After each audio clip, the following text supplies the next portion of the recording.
Hello my dear student, फिर से हम आज लेकर आए हैं मॉडल सेट का। जो इससे पीछे वाला वीडियो में जो हमने बनाए थे 1 से लेकर 12 नंबर तक, अब जो हम लोग पढ़ेंगे 13 से लेके, ठीक है, 13 से लेके जितना हो सके सॉल्व करेंगे। देखते हैं 13 से लेके। तो 13 में जो क्वेश्चन है आपका, पहले ये समझते हैं 13 में क्या क्वेश्चन दिया हुआ, ठीक है, न्यूमेरिकल टाइप का क्वेश्चन से उसको देखना पड़ेगा। 13 में क्या क्वेश्चन है, बोल रहा है जो कैपेसिटर है आपका C1 और C2 जो है 2 और 4 माइक्रोफैराड का है ना।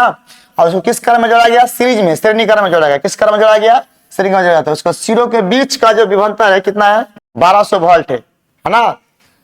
रिपीट है तो क्या करना, 2 माइक्रोफैराड वाले जो कैपेसिटर है, संधारित्र है, उस पर विभवांतर कितना होगा, पोटेंशियल डिफरेंस कितना आएगा, ये क्वेश्चन है, ठीक है। तो हम लोग एक चीज तो ये बात समझते हैं कि जो है कैपेसिटर जो है पोटेंशियल का व्युत्क्रमानुपाती होता है, ठीक है।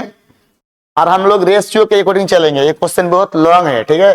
तो इसलिए इस तरह क्वेश्चन को हम लोग क्या करेंगे, सॉल्व करने के लिए थोड़ा सा हम लोगों को थोड़ा चलना पड़ेगा रेशियो के अकॉर्डिंग, है ना। इस तरह क्वेश्चन को और छोड़ देंगे, ठीक है, तो आपको जो है ना ज्यादातर मॉडर्न फिजिक्स में दिमाग लगाना पड़ेगा कि वहां पे शॉर्ट मिलेगा। ये सब में शॉर्ट नहीं मिलता है। मैंने आपको मॉडर्न फिजिक्स पढ़ाते वक्त ही बोला था, देख सकते हैं। तो इनके अकॉर्डिंग हर बात करेगा तो जो इसका जो अनुपात की बात करें C1 C2 का, ये एक दूसरे उल्टा है ना।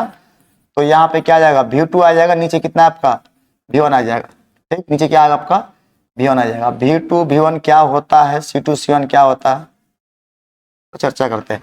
अब देखिए, जैसे सीरीज की बात करें तो यहाँ पे कैपेसिटर है, फिर उसको सीरीज में क्या करना, जोड़ देना पड़ता है, ठीक। अब इसमें क्या आ जाएगा, वोल्ट, कितना वोल्ट है, 1200 वोल्ट है, इसको जोड़ दिए। अब क्या करना है, क्या है कि इसमें C1 है, इसमें क्या था आपका C2 है।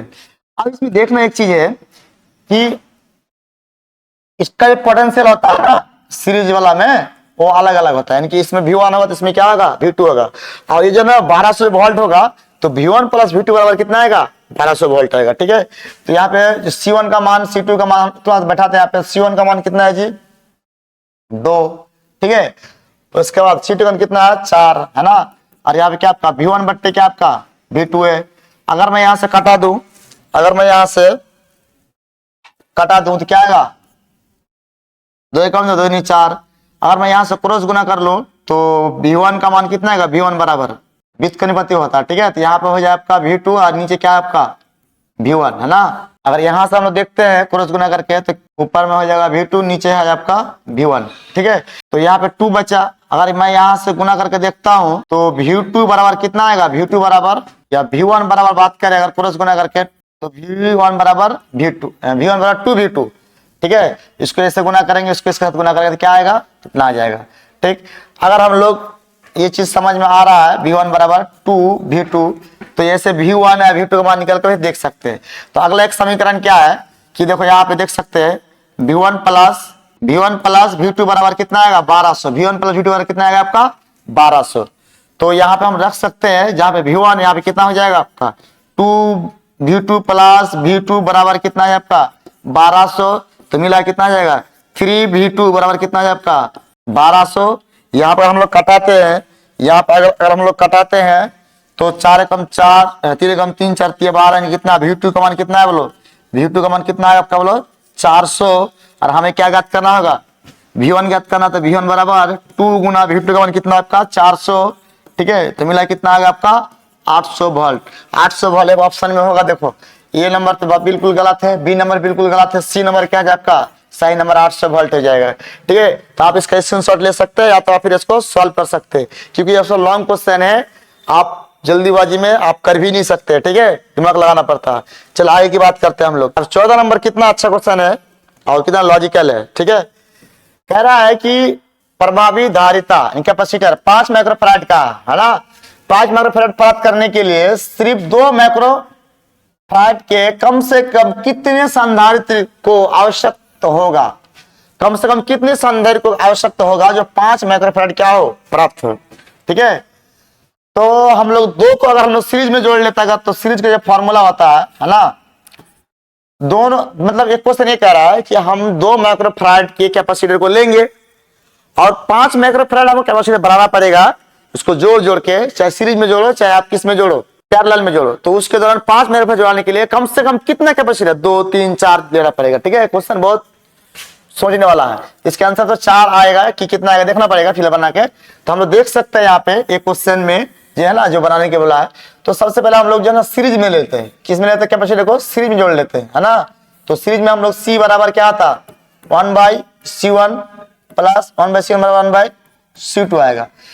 इसको डायरेक्टली हम एलसीएम वगैरह कर लेते हैं, तो क्या जाए आपका C1 यानी कि C1 प्लस C2 बटे C1 इंटू C2। इसको दोनों तरफ पलट देते हैं, तो ऊपर में आएगा C1 C2, नीचे क्या आपका C1 प्लस C2, यानी कि जो 4 4 वाला है ना इसमें दो अभी 2 कैपेसिटर लिया है। कैपेसिटर गिन के रखना, 5 भी पुराना है कैपेसिटर भी गिनना पड़ेगा।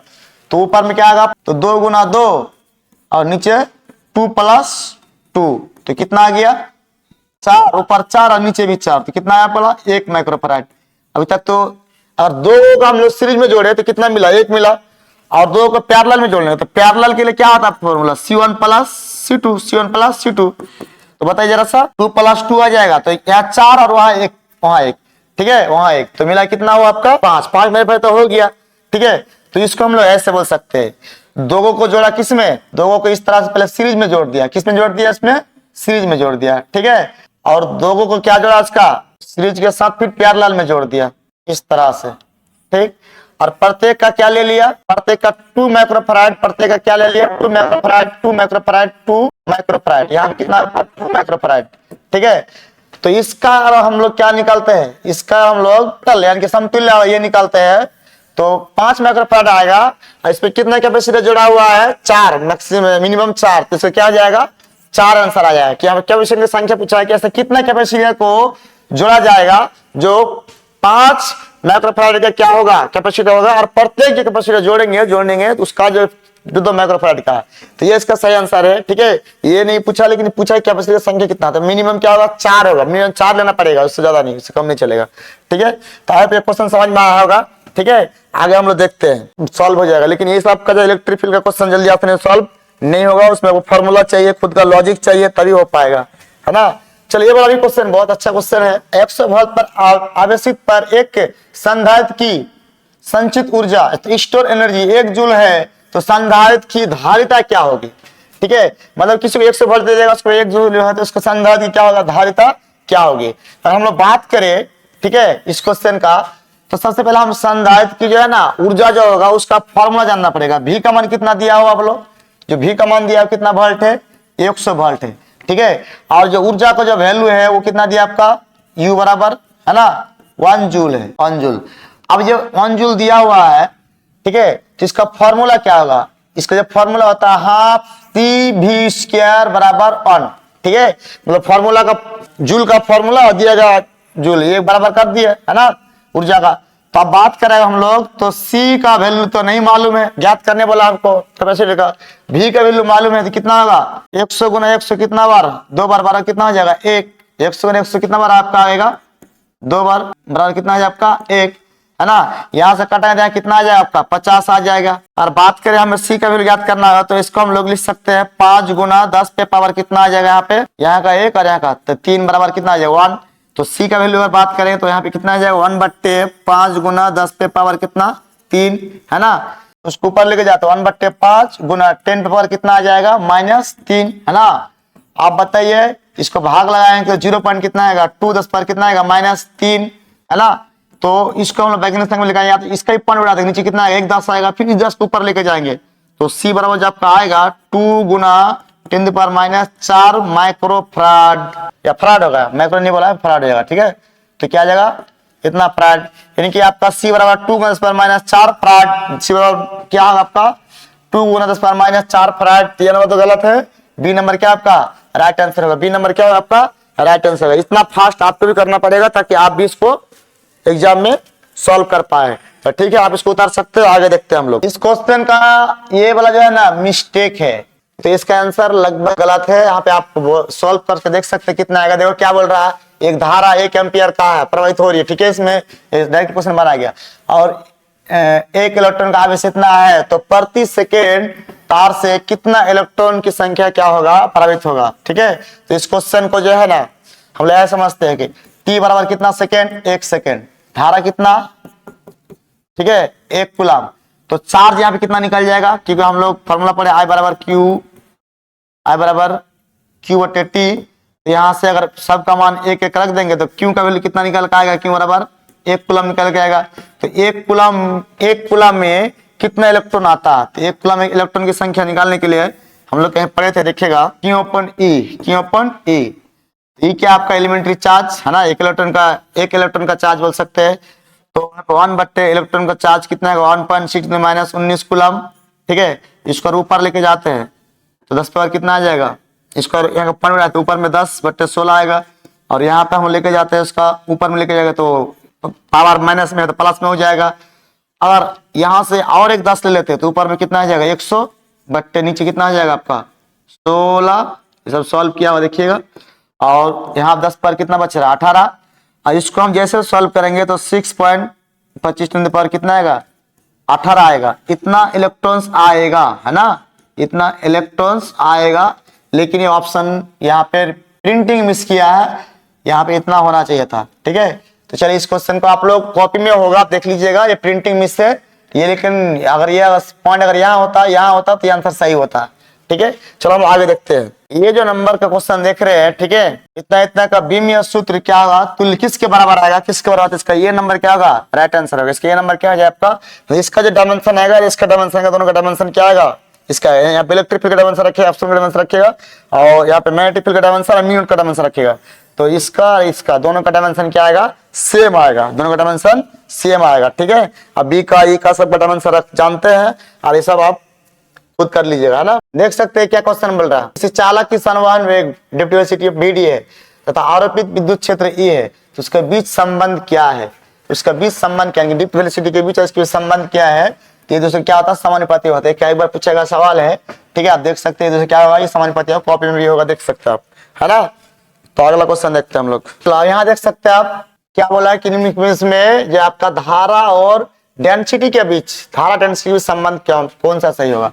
तो सबसे पहले हम लोग एक फॉर्मूला पढ़े, आई बराबर किसी कंडक्टर में आई बराबर फॉर्मूला पढ़े, याद है कि नहीं है आप लोगों को, NEA VD। तो ये क्या है, N क्या है, नंबर ऑफ इलेक्ट्रॉन, E क्या है, एलिमेंट्री चार्ज, A क्या है, क्रॉस सेक्शनल एरिया, V क्या है, ड्रिफ्ट वेलोसिटी। ठीक, और हम लोग करंट डेंसिटी जो फॉर्मूला पढ़े है ना, I अपॉन A बराबर J पढ़े। ठीक है, तो इसी चीज को हम लोग यहाँ लिखा है, तो क्या आ जाएगा, नीचे गुना में है तो नीचे भाग में आ जाएगा, तो मेरे पास क्या बचेगा N। ठीक है, NEVD है ना। ये क्या कहलाएगा, ये I अपॉन A जो है ये क्या कहलाएगा आपका करंट डेंसिटी J बराबर NE, ठीक है, VD। लेकिन यहाँ पर ऑप्शन देखिए जरा सा, अच्छा NE के जगह क्या कर दिया क्यों, तो E एक पर क्या चार्ज है, तो E बराबर क्या ले सकते हैं हम लोग क्यों, तो क्या आ जाए आपका NQVD। तो NQVD किस में है, ये वाला सही है आंसर है। ठीक है, ये वाला क्या आपका सही आंसर है। हाँ, तो वेक्टर लगा दिया कि करंट डेंसिटी ये वेक्टर लगा दिया, ये वाला क्या राइट आंसर है, ये भी गलत हो जाएगा। ठीक है, ये भी गलत हो जाएगा, ये भी क्या आ जाएगा, गलत हो जाएगा। ये सारा का सारा चीज देखिए कॉपी में कहीं ना कहीं आपको लिखा होगा, पढ़ा होगा। ठीक है, चलो हम लोग आगे देखते हैं। बोलो क्या बोलता है कि निम्नलिखित में किरचॉफ मतलब किरचॉफ के प्रथम नियम किस पर आधारित है। ठीक है, संरक्षित रहता है, किसको संरक्षित रखता है। तो आपको ये बात पता ही होगा कि किरचॉफ का जो फर्स्ट लॉ है, आवेश के संरक्षण के नियम का पालन करता है, आवेश का संरक्षण को क्या करता है, नियम का पालन करता है। और किरचॉफ का सेकंड लॉ है वो ऊर्जा के संरक्षण के नियम को क्या करता है, पालन करता है। ठीक है, किरचॉफ के जो सेकंड लॉ ऊर्जा के संरक्षण के नियम को क्या करता है, पालन करता है। फर्स्ट लॉ में आवेश को और सेकंड लॉ में ऊर्जा को। तो यहाँ पे फर्स्ट लॉ पूछा तो क्या जाएगा, आवेश आ जाएगा।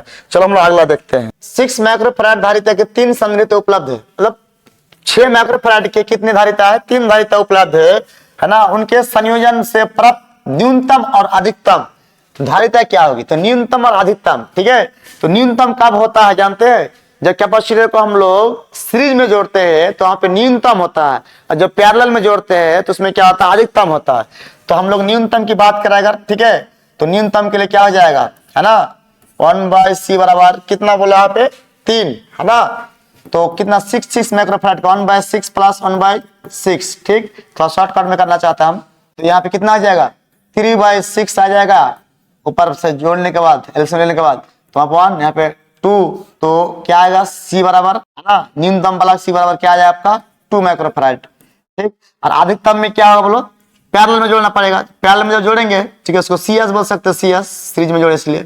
तो क्या होगा C1 प्लस C2 प्लस, तो क्या आएगा आपका 6 प्लस 6 प्लस 6, तो कितना जब 18, यानी कि न्यूनतम, और क्या बोला यहाँ पे न्यूनतम एवं अधिकतम। तो न्यूनतम कितना आया 2 माइक्रोफैराड, अधिकतम कितना आया बोलो 18 माइक्रोफैराड। ठीक है, तो 2 माइक्रोफैराड 18 माइक्रोफैराड कहां पे देख सकते हैं, 2 18 ये भी गलत है, ये भी गलत है, 2 ये 2 और 18 ये C नंबर सही आंसर है। ठीक है, तो इस तरह का आपको सवाल को क्या करना होगा, सॉल्व करना होगा। सबसे पहली बात आपको फॉर्मूला अच्छी तरह से याद होना चाहिए, कैलकुलेशन भी फास्ट होना चाहिए। चलो 23 नंबर क्वेश्चन आप देख सकते हैं, किसी बंद परिपथ का प्रतिरोध 10 ओम है, R बराबर 10 ओम है, परिपथ से टी समय सेकंड में चुंबकीय फ्लक्स बराबर इतना दिया हुआ, ठीक है, इससे परिवर्तन हो रहा है, तो 0.25 सेकंड में, है ना, परिपथ में प्रवाहित धारा क्या होगा, ये धारा का मान ज्ञात करना होगा। तो सबसे पहले आप जब फ्लक्स दिया हुआ ना, तो फ्लक्स को हम लोग क्या करना होगा, डिफरेंशिएट करना होगा। डिफरेंशिएट करेंगे तो वहां से क्या निकल जाएगा, मेरा EF निकल जाएगा, है ना। तो डिफरेंशिएट शायद आप लोग आता है कि नहीं आता, नहीं आता तो यहाँ देख लो 5t + 1, इसका डिफरेंशिएट करेंगे तो d5/dt करेंगे, dt हो जाएगा, और d5/dt क्या EMF कहलाएगा। तो यहाँ पे क्या है 12t, पावर में 1 जोड़ना है, पावर से गुना कर देना, पावर में घटा देना है, तो 12t - 5। ठीक है, अब यहाँ पे क्या समय का वैल्यू डाल देना, समय का वैल्यू कितना 0.25 दिया हुआ, ठीक, तो 4 गुना यहाँ पे कितना है आपका 0.25 माइनस कितना होगा 5, यहाँ पे पॉइंट बढ़ा देने नीचे कितना है 100, इसको कटा देंगे तो कितना भी कटेगा 4 × 12 कितना आएगा 25, 25 से 25 कट गया। ठीक है, तो 3 - 5 कितना आ गया 2, ये 2 वोल्ट आ गया। तो आपका पोटेंशियल जो आया है ना, ये वोल्टेज बराबर पोटेंशियल कितना वोल्ट है आपका 2 वोल्ट आया, है ना। इसको EMF बोलो, इसका पोटेंशियल वो दोनों सेम चीज है। ठीक है, तो इतना आ गया, इनके प्लस में लेंगे तो 2 वोल्ट आ जाएगा, कितना वोल्ट 2 वोल्ट। ठीक है, अब R का वैल्यू भी दिया हुआ, R का वैल्यू कितना दिया आपका बोलो 10 ओम। तो हमें क्या ज्ञात करना, करंट ज्ञात करना। तो करंट क्या V बराबर क्या आता है IR पड़े, तो IR बराबर क्या होगा आपका V, यानी क्या आ जाएगा करंट ज्ञात करना है I बराबर, तो क्या आ जाएगा V/R। तो V का वैल्यू अभी निकल कर रखे कितना आएगा 2, नीचे कितना आएगा 10, R का वैल्यू कितना आपका 10, तो बुक में यहाँ दिया हुआ 10। अब इसको सॉल्व कर देंगे 0 पॉइंट कितना आएगा 2 एम्पियर, 0.2 एम्पियर कहाँ है देख सकते हैं एम्पियर में 0.2 एम्पियर। बी नंबर क्या होगा आपका सही आंसर है, बी नंबर क्या आपका सही आंसर है। ठीक है, इसके भी स्क्रीनशॉट ले सकते हैं, बना सकते हैं। चलो 24 नंबर क्वेश्चन बहुत आसान है। अब देख सकते हैं किसी बिंदु पर सभी धाराओं का बीजगणित योग कितना होता है 0 होता है। ठीक है, किरचॉफ लॉ का फर्स्ट लॉ कहता है इनकमिंग करंट आउटगोइंग करंट, ठीक है, का जो सम होगा वो टोटल कितना है किसी जंक्शन पे 0 आएगा 0। तो 0 क्या ये नंबर इसका सही आंसर मान लीजिएगा, ठीक, ये नंबर इसका सही आंसर हो जाएगा। ठीक, दूसरा क्या हम बात करें, अगर ये क्वेश्चन का सोचने वाली बात है, देख सकते हैं ये क्वेश्चन क्या कह रहा है, ए और बी दो आवेश से एक दूसरे को आकर्षित करता है। आकर्षित कब करेगा, तो दोनों चार्ज ऑपोजिट नेचर का होगा, यानी कि एक प्लस एक दूसरा माइनस होगा। दूसरा कह रहा है बी और सी, ठीक है, एक दूसरे को क्या करती है आकर्षित करती है। तो आपको ये बताना होगा ए और सी एक दूसरे क्या करेगा, आकर्षित करेगा विकसित करेगा। तो हम लोग बिल्कुल ए और बी को लेकर चलते हैं, है ना। एक ए लेते मान लेते हैं, एक पॉइंट है ए, है ना, एक पॉइंट है बी, और दोनों को आकर्षित करेगा। इसका मतलब क्या होगा, या तो क्या होगा इसमें क्या होगा माइनस प्लस, इसमें माइनस चार्ज, तो इसमें क्या होगा आपका प्लस चार्ज होगा। ठीक है, अब अगला भी है बी जो है सी को क्या करेगा, तो इसमें ऑलरेडी बी में आंसर चार्ज ले लिया, मैं प्लस ले लिया, तो बी जो है यहाँ पे बोल रहा है बी जो है सी को क्या करता है एक दूसरे को आकर्षित करता है। तो ये अगर प्लस है तो ये ऑलरेडी माइनस ही होगा, तभी क्या करेगा आकर्षित करेगा।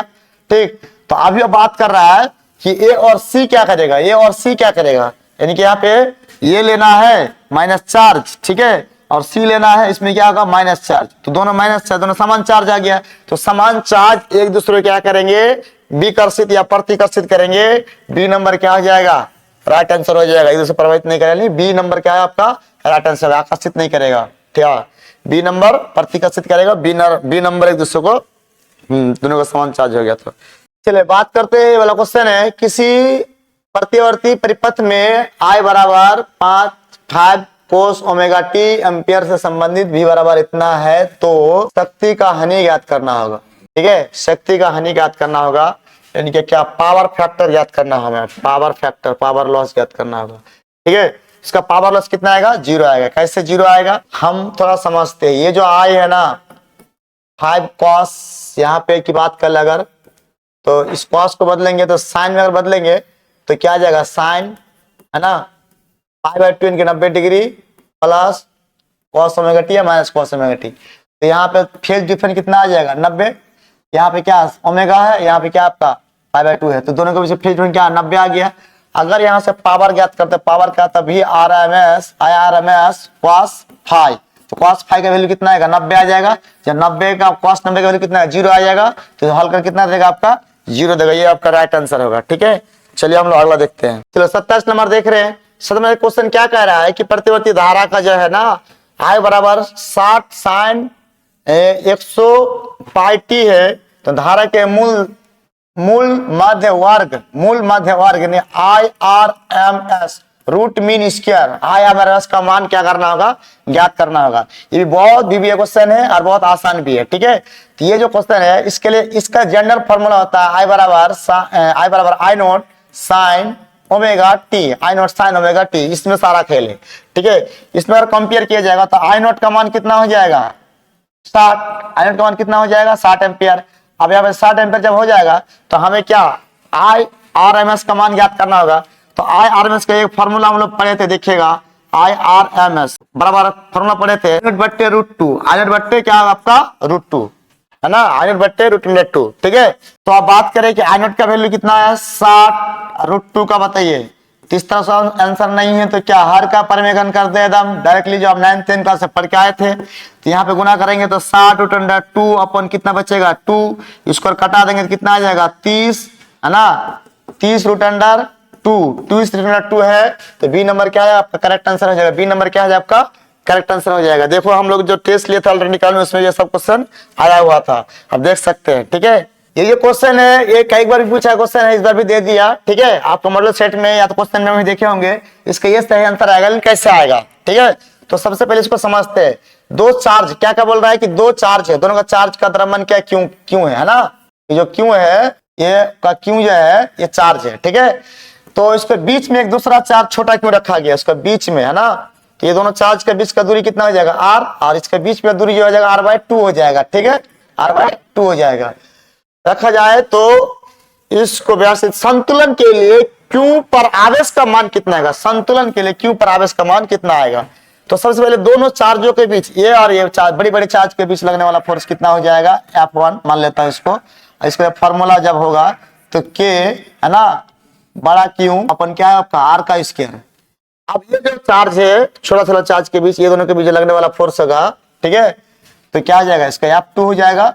अब ये जो होगा K है ना, एगो छोटा Q है ना, एगो बड़ा Q बट्टे कितना होगा R/2 का स्क्वायर, R/2 का स्क्वायर। इसको सॉल्व करते हैं हम लोग तो क्या आ जाएगा नीचे 2 का स्क्वायर 4 दे देगा, यानी कि 4। ठीक है, K छोटा Q है ना बड़ा Q, नीचे कितना है आपका R² आया। ठीक है, R² आया। अब ये दोनों फोर्स को एक दूसरे को क्या करेगा संतुलन बनाए रखेगा। संतुलन मतलब ना इसको खींच पाएगा ना इसको खींच पाएगा, तो दोनों फोर्स एक दूसरे का क्या आएगा बराबर आएगा, यानी कि F1 बराबर क्या आ जाए आपका F2 आएगा। ठीक है, F1 बराबर F2 जब आएगा तो यहाँ पे क्या आएगा K का वैल्यू देख सकते हैं है ना, बड़ा Q ठीक है छोटा Q बट्टे क्या R का स्क्वायर बराबर हमको क्या ज्ञात करना है 4 गुना बड़ा Q के बड़ा Q छोटा Q अपन क्या है आपका R का स्क्वायर। तो R का स्क्वायर कट रहा है, R का स्क्वायर कट रहा है। अगला एक Q से यहाँ पे एक Q कट रहा है ना, K से क्या K कट रहा है। तो अभी जो फिलहाल बचा यहाँ पे बड़ा Q बराबर छोटा Q इंटू क्या बचा 4 बचा है ना। तो अगर मैं इसको हम लोग गुना भेज देते हैं तो छोटा Q बराबर कितना आ जाए आपका बोलो बड़ा Q अपन 4, बड़ा Q अपन 4। तो ये आपका क्या आ जाए आपका राइट आंसर आ जाएगा, प्लस में आएगा ये वाला क्या आ जाए आपका राइट आंसर आएगा, मैंने शुरू में बोल दिया था। ठीक है, तो एक सवाल है जो आपको लॉन्ग टाइप भी बोल सकते हैं, इसके लिए फॉर्मूला आना चाहिए, कॉन्सेप्ट आना चाहिए, कैलकुलेशन ठोस होना चाहिए तभी बना पाएंगे। चलिए हम लोग और 2 क्वेश्चन सॉल्व करेंगे आज 30 तक। ये क्वेश्चन बहुत आसान है। ठीक है, द्विध्रुव आघूर्ण P1 विद्युत क्षेत्र की तीव्रता E के बीच का कोण का मान क्या होगा है ना, कि विद्युत क्षेत्र साम्य अवस्था में स्थित हो। तो साम्य अवस्था में स्थिर होने के लिए जो विद्युत क्षेत्र का मान होता है कितना होता है 0 होता है। ठीक है, क्या होता है 0 होता है। क्यों होता है कि दोनों इलेक्ट्रिक डाइपोल का डायरेक्शन और इलेक्ट्रिक डाइपोल मोमेंट का डायरेक्शन और आपका इलेक्ट्रिक डायरेक्शन, दोनों का डायरेक्शन बिल्कुल क्या होता है, सेम होता है, इसलिए क्या हो जाएगा, ये 0 आ जाएगा। ये 29 नंबर का क्वेश्चन है। ठीक है, अगर हम बात करें यहाँ पे किसी विद्युत चुंबकीय विकर्ण की ऊर्जा इतना है, तो ये जो है ना, ये एक्स रे का होगा। ये क्या होगा, एक्स रे का होगा। इसका बी नंबर आंसर आएगा। किसी प्रणाली के अंदर चुंबकीय घनत्व ऊर्जा का मान, चुंबक घनत्व ऊर्जा का मान, तब का यही आएगा। इसका ये नंबर सही आंसर आ जाएगा। ठीक है, फॉर्मूला सब है। निम्नलिखित में से किस विद्युत चुंबकीय तरंग का न्यूनतम होती है, तरंग एक्स किरणें का न्यूनतम होती है, सर गामा, गामा का क्या होगा, न्यूनतम होगा। 33 नंबर में आप देख सकते हैं, ये भी अच्छा क्वेश्चन है। एलआरसी सर्किट का क्या ज्ञात करना, प्रतिबाधा इम्पीडेंस ज्ञात करना होगा, है ना। तो एलआरसी सर्किट की इम्पीडेंस की बात करेगा तो ये भी बहुत आसान है। भी आई बट्टे भी बराबर क्या है, रूट अंडर यहाँ बचेगा, है ना, आर का स्क्वायर या तो आपका एक्सएल का स्क्वायर, एक्सएल का स्क्वायर तो आर का स्क्वायर, तो ओमेगा सी, ये वाला आपका क्या राइट आंसर होगा। ठीक है, ये बनाएगा सवाल है, बहुत अच्छा सवाल है ये। ठीक, ये पूछता है 13 से लेकर 33 तक सॉल्व किए, है ना। अब नेक्स्ट क्लास में हम लोग जो आएंगे तो फिर 33 से आगे सॉल्व करेंगे। एक एक सेट में 70 क्वेश्चन है, समय तो लगेगा सॉल्व करने में। आप वीडियो को अच्छी तरह से देखिए, समझने की कोशिश करें और अपने मॉडल सेट पर टिक लगाइए ताकि एग्जाम में कोई गलती ना हो। अगर मेरा वीडियो आपको अच्छा लगे तो कमेंट में बताइए और वीडियो को क्या करें, शेयर करें, ताकि आपके साथ साथ आपके दोस्त को भी फायदा मिले इस चीज का। तो चलो नेक्स्ट वीडियो मिलते हैं, तब तक के लिए जय हिंद।